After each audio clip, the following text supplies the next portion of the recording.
ফিরে আসা দ্বিতীয় পর্ব পরবর্তী অংশ। এখন ঘড়িতে সকাল 6:45। আমি স্নান সেরে একটা লাল রঙের সুন্দর টাঙাল শাড়ি পরেছি। ভেজা চুলে তোয়ালেটা জড়িয়ে ড্রেসিং টেবিলের সামনে এসে বসলাম। ক্রিম মাখতে মাখতে আয়নার ভিতর দিয়ে তার দিকে তাকালাম। বিছানায় হেলান দিয়ে বসে আছে, আমাকেই দেখছে। অচেনা দুই চোখে যেন একটু ভালো লাগার ছোঁয়া। আমার ভীষণ ভালো লাগলো। চোখাচোখি হলো, হাসলাম।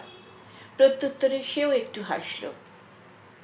মেজর চ্যাটার্জি সবসময় খুব ভরে ওঠে। আমি নিজের হাতে তার জন্য বেডটি অর্থাৎ লিকারটি বানিয়ে নিয়ে এলাম। চা হাতে নিয়ে বলল, থ্যাঙ্কস গীতাঞ্জলি। আমি মৃদু হাসলাম। আমার বেডটির অভ্যেস নেই। মেজরকে চা দিয়ে আমি স্নানে চলে গেলাম।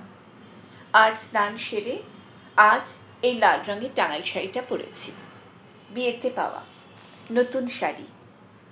আজ কেন এই শাড়িটা পরলাম জানি না, হঠাৎ ইচ্ছে হলো। ঠিক 7টায় একজন আর্দালি এসে বাথরুমে স্পঞ্জের সরঞ্জাম রেডি করে গেল। আমি মেজরকে হুইল চেয়ারে করে বাথরুমে নিয়ে এলাম স্পঞ্জ করানোর জন্য। এ কদিন মেজর চ্যাটার্জি স্নান করতে পারছে না। হসপিটাল থেকে বাড়ি আসার পর প্রথম দিন একজন আর্দালি এসেছিল মেজরকে স্পঞ্জ করানোর জন্য। আমি তাকে ফিরিয়ে দিই। আমি থাকতে অন্য কেউ তাকে স্পঞ্জ করিয়ে দেবে কেন? ডিফেন্সের ওয়াইফদের জন্য হয়তো এটাই স্বাভাবিক, কিন্তু আমার জন্য নয়। মেজর একটু ইতস্তত করে আমায় বলেছিল, why Gitanjali, why you want to take the pain? আমি স্মিত হেসে উত্তর দিয়েছিলাম, I want to take the pen, please allow me. সে নীরবে আমার মুখের দিকে তাকিয়েছিল। প্রথম দিন আমার সামনে জামা খুলতে মানুষটা একটু অসুবিধা বোধ করেছিল। যদিও সে জানে আমি তার স্ত্রী, কিন্তু তার কাছে আজ আমি একজন সম্পূর্ণ অপরিচিতা মহিলা। তার অস্বস্তি দেখে আমি নিজের হাতে তার শার্টটা খুলে দিই। আমার অবাধ্য দু চোখ সেদিন কোনো বাধা মানে না। কয়েক পলকের জন্য তার প্রশস্ত বুক থেকে চোখ সরাতে ভুলে যাই আমি। তাড়াতাড়ি নিজেকে সামলে নিই। খুব যত্ন করে সেদিন স্পঞ্জ করিয়ে দিয়েছিলাম তাকে। আজ বডি ওয়াশ দিয়ে খুব যত্ন করে স্পঞ্জ করিয়ে দিলাম মেজর চ্যাটার্জিকে।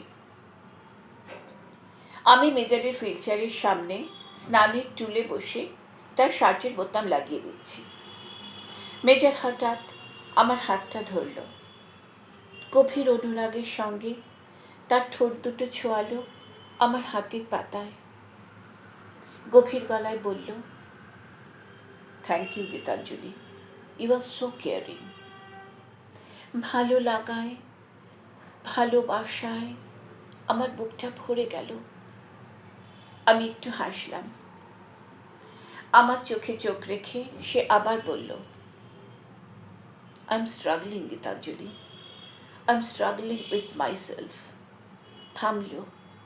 তার দু চোখে ভীষণ কষ্ট। আমি উঠে দাঁড়ালাম। তার খুব কাছে এসে দাঁড়ালাম। তার মাথায় আমার হাতটা রাখলাম। সে আলতো করে তার মাথাটা আমার বুকের উপর রাখল। আমার বুকের ভিতর এক অনাস্বাদিত ভালো লাগার অশান্ত শিহরণ জেগে উঠল। অস্থির কণ্ঠে বলল, আমি সব মনে করতে চাই গীতাঞ্জলি, তোমার সঙ্গে কাটানো প্রতিটি মুহূর্ত আমি মনে করতে চাই। আমি তোমাকে মনে করতে চাই গীতাঞ্জলি। তার গলায় ভীষণ যন্ত্রণা, আমার দু চোখে জল। আমি দুহাত দিয়ে তার মাথাটা আমার দুই বক্ষস্থলের মাঝখানে ধরে রাখলাম। সময় বুঝি এখানেই থেমে থাকলো। কতক্ষণ, কতকাল আমি জানি না। বিকেল 5টা। আমি আয়নার সামনে বসে রেডি হচ্ছি। আমি খুব সুন্দর একটা শাড়ি পরেছি আজকে। কানে দুটো কানপাশা আর গলায় একটা সরু চেন।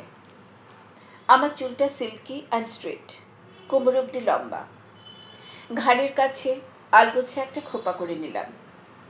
মেজর চ্যাটার্জি বিছানায় বসে বই পড়ছে। আজ আমি আমার শাশুড়ি মায়ের সঙ্গে বেরোচ্ছি। আমার শাশুড়ি মায়ের বোন অর্থাৎ আমার মাসি শাশুড়ির বাড়িতে আজ একটা পুজো আছে। দরজায় নক হলো। একজন আর্দালি এসে 2 কাপ কফি দিয়ে গেল। আমি কফির ট্রেটা নিয়ে মেজরের দিকে এগিয়ে গেলাম। কফির কাপটা এগিয়ে দিয়ে বললাম, কফি।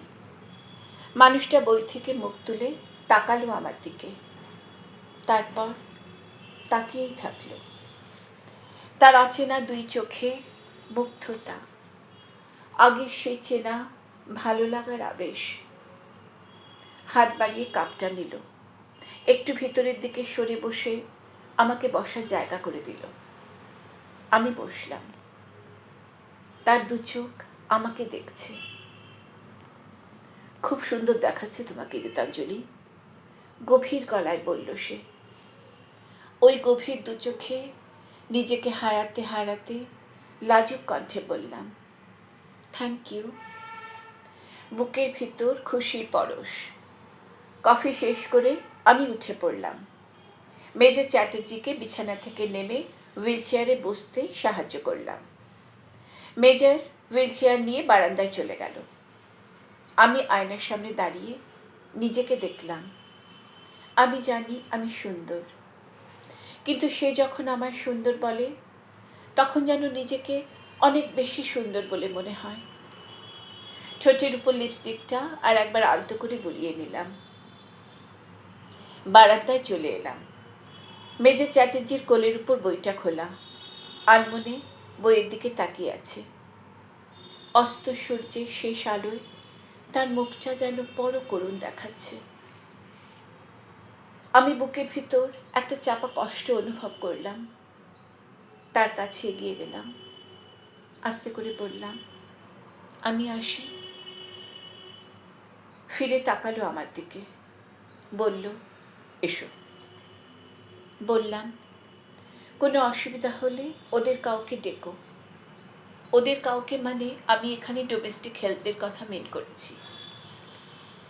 অন্যমনস্কের মতো মাথা নেড়ে সম্মতি জানালো। আমি যাওয়ার জন্য পা বাড়িয়েছি, পিছন থেকে ডাকলো, গীতাঞ্জলি। ঘুরে তাকালাম। দেরি করো না, তাড়াতাড়ি চলে এসো, স্নিগ্ধ কণ্ঠে বলল মানুষটা। আমার ভীষণ ভালো লাগলো। বুকের ভিতর খুশির প্রজাপতিগুলো যেন আজ ওদের রঙিন ডানাগুলো মেলে দিতে চাইছে। মাথা নেড়ে সম্মতি জানালাম। নিচে নেমে এলাম।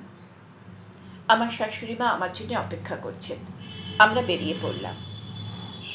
পুজো শেষ হতে অনেক দেরি হয়ে গেল। আমার মনটা যে পড়ে আছে তার কাছে।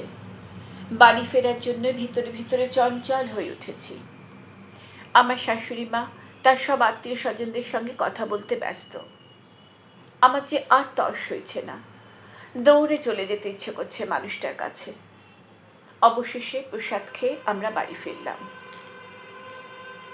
বাড়ি ফিরেই প্রায় দৌড়ে উপরে চলে এলাম। ঘরে ঢুকে দেখলাম আমার শ্বশুরমশাই আর মেজর চ্যাটার্জি কথা বলছে। আমাকে দেখেই তার মুখটা উজ্জ্বল হয়ে উঠল। আমার চোখে চোখ রেখে একটু হাসল। কথা শেষ করে শ্বশুরমশাই নিচে নেমে গেলেন। আমি তার দিকে এগিয়ে গেলাম। তার হুইল চেয়ারের সামনে গিয়ে দাঁড়ালাম। জিজ্ঞেস করলাম, কোনো অসুবিধা হয়নি তো?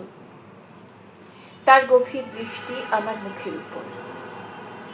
বাঁ হাতে কনুয়ে নিচ অব্দি ব্যান্ডেজ, ডান হাত দিয়ে আমার বাঁ হাতটা ধরল। আমার চোখে চোখ রেখে বলল, তুমি ছিলে না, অসুবিধা তো একটু হয়েছে। তার গলায় অনুরাগের ছোঁয়া।